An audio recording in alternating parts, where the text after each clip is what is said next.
आखिर बिटकॉइन है क्या? आपने कभी न कभी लोगों से बिटकॉइन का नाम ज़रूर सुना होगा।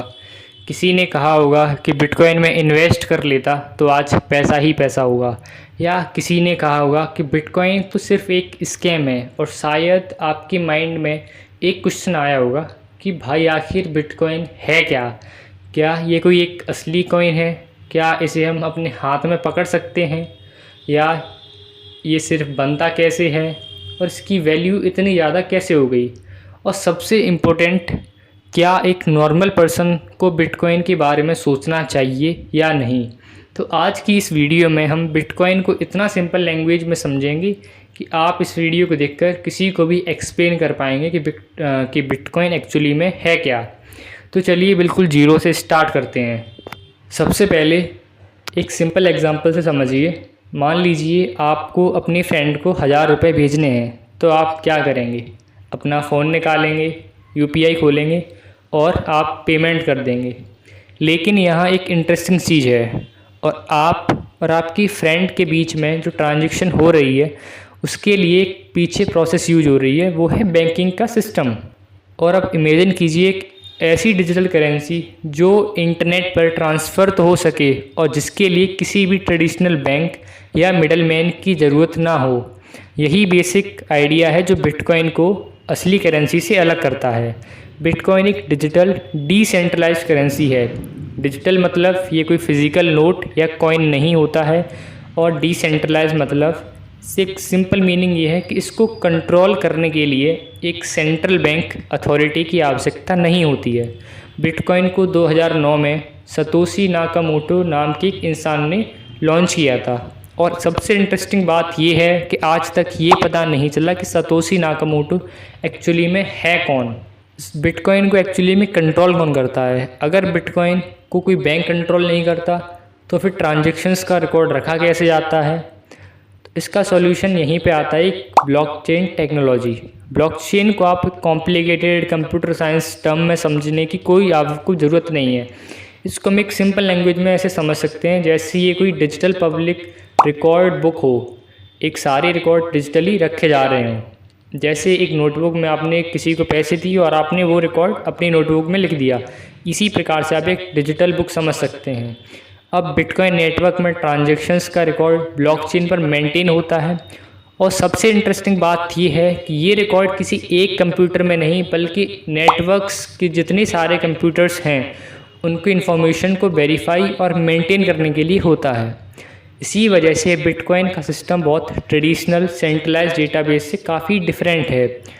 और इसी टेक्नोलॉजी की वजह से बिटकॉइन को बिना किसी सेंट्रल बैंक के ऑपरेट करना पॉसिबल है। अब बात करते हैं कि बिटकॉइन की वैल्यू आती कहाँ से है। सबसे इंटरेस्टिंग क्वेश्चन ये है कि बिटकॉइन की वैल्यू है ही क्यों? आखिर ये तो एक डिजिटल करेंसी है। तो देखिए, किसी भी चीज़ की वैल्यू सिर्फ इसलिए नहीं होती क्योंकि वो फिज़िकली एग्जिस्ट करती है। जैसे एग्जांपल के लिए गोल्ड को देख लीजिए। जैसे गोल्ड लिमिटेड है, लोग उस पर ट्रस्ट करते हैं और उसकी डिमांड काफ़ी ज़्यादा है। इसीलिए बिटकॉइन के केस में भी स्कैर्सिटी और डिमांड का कॉन्सेप्ट यूज होता है। बिटकॉइन को एक बार मैक्सिमम 21 मिलियन कॉइन्स तक लिमिटेड रखा गया है। मतलब बिटकॉइन कोई ऐसी कॉइन नहीं है जो अनलिमिटेड बार क्रिएट की जा सकती हो। इसीलिए लिमिटेड सप्लाई को बिटकॉइन सपोर्टर्स एक इम्पोर्टेंट फीचर्स मानते हैं। लेकिन यहाँ एक बात बहुत इम्पोर्टेंट है कि लिमिटेड सप्लाई का मतलब ये नहीं कि बिटकॉइन की प्राइस हमेशा ही बढ़ेगी। बिटकॉइन की प्राइस बहुत वोलेटाइल है। कभी प्राइस बहुत फास्ट ऊपर जा सकती है और कभी बहुत शार्पली नीचे भी आ सकती है। अब बात करते हैं कि बिटकॉइन को लोग डिजिटल गोल्ड क्यों बोलते हैं। आपने बिटकॉइन के लिए एक टर्म ज़रूर सुनी होगी, और वो है डिजिटल गोल्ड। लेकिन ऐसा क्यों है कि लोग बिटकॉइन को डिजिटल गोल्ड की तरह मानते हैं? तो गोल्ड की सप्लाई, जैसे हमें पता है, बहुत लिमिटेड है। उसी प्रकार से बिटकॉइन की सप्लाई भी एक लिमिटेड है। गोल्ड को लोग वैल्यू स्टोर करने के लिए यूज़ करते हैं, लेकिन बिटकॉइन सपोर्टर्स भी इसी तरीके से इसे लॉन्ग टर्म पर्सपेक्टिव से देखते हैं। लेकिन दोनों एग्जैक्टली सेम नहीं है। गोल्ड थाउजेंड ऑफ ईयर्स से एग्जिस्ट करता आ रहा है, लेकिन बिटकॉइन कंपैरेटिवली बहुत ही एक यंग टेक्नोलॉजी है। इसीलिए बिटकॉइन को गोल्ड का एग्जैक्ट रिप्लेसमेंट समझना आई थिंक सही नहीं होगा। बिटकॉइन को समझने का सबसे बेस्ट वे ये है कि इसे एक आप डिजिटल एसेट और डिजिटल करेंसी के कॉम्बिनेशन की तरह देख सकते हैं। अब हम बात करेंगे कि बिटकॉइन को हम कैसे खरीद सकते हैं। मान लीजिए आपने बिटकॉइन के बारे में इतना समझ लिया और आप सोचते हैं कि ठीक है कि बिटकॉइन खरीदा कैसे जा सकता है। तो बिटकॉइन को जनरली क्रिप्टो करेंसी एक्सचेंज या प्लेटफॉर्म के थ्रू बाई या सेल किया जा सकता है। और कॉमन मिसअंडरस्टैंडिंग क्लियर कर देते हैं कि आप पूरा एक बिटकॉइन खरीदना ज़रूरी नहीं है। बिटकॉइन को बहुत छोटे यूनिट्स में डिवाइड किया जा सकता है और इसीलिए लोग इसे फ्रैक्शनल अमाउंट को होल्ड करते हैं। लेकिन यहाँ एक वार्निंग बहुत इम्पोर्टेंट है कि बिटकॉइन खरीदना और बिटकॉइन में प्रॉफिट करना दोनों ही बहुत अलग चीज़ें हैं। सिर्फ ये सोचना कि बिटकॉइन बढ़ेगा ही बढ़ेगा, ऐसा डेंजरस हो सकता है। अब हम बात करेंगे कि बिटकॉइन की रिस्क क्या क्या हो सकते हैं। अब थोड़ा हम रियलिटी के बारे में बात करेंगे। बिटकॉइन के बेनिफिट्स की बात बहुत लोग करते हैं, लेकिन रिस्क की बात कोई नहीं करता।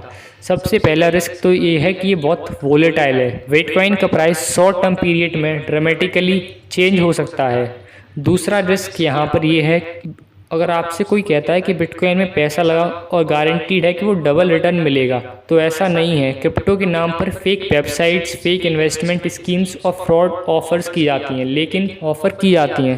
अब तीसरा पॉइंट यहाँ पर ये है अपनी सिक्योरिटी। अगर आप क्रिप्टो होल्ड करते हैं तो पासवर्ड, प्राइवेट कीज़ और अकाउंट सिक्योरिटी को सीरियसली लेना पड़ता है। इसीलिए सिर्फ सोशल मीडिया पर किसी इन्फ्लुएंसर को देखकर आप इन्वेस्टमेंट के लिए डिसीजन बना लेते हैं, तो ये सही नहीं है। तो फाइनल क्वेश्चन अब ये है कि बिटकॉइन फ्यूचर है या सिर्फ बबल। ऑनेस्टली इसका आंसर कोई कॉन्फिडेंटली प्रेडिक्ट नहीं कर सकता।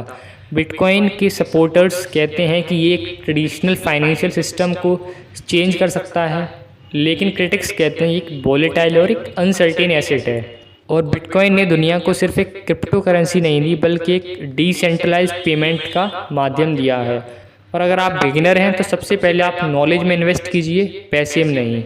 और अगर आपको बिटकॉइन का ये एक्सप्लेनेशन सिंपल और यूज़फुल लगा हो तो आप इस वीडियो को लाइक कर सकते हैं और आप कमेंट में बता सकते हैं कि आप बिटकॉइन के फ्यूचर ऑफ मनी मानते हैं या ये सिर्फ एक रिस्की इन्वेस्टमेंट हो सकती है। और अगर आपको फाइनेंस, टेक्नोलॉजी और इंटरेस्टिंग फैक्ट सिंपल लैंग्वेज में समझने हैं तो आप मेरे चैनल को सब्सक्राइब कर सकते हैं।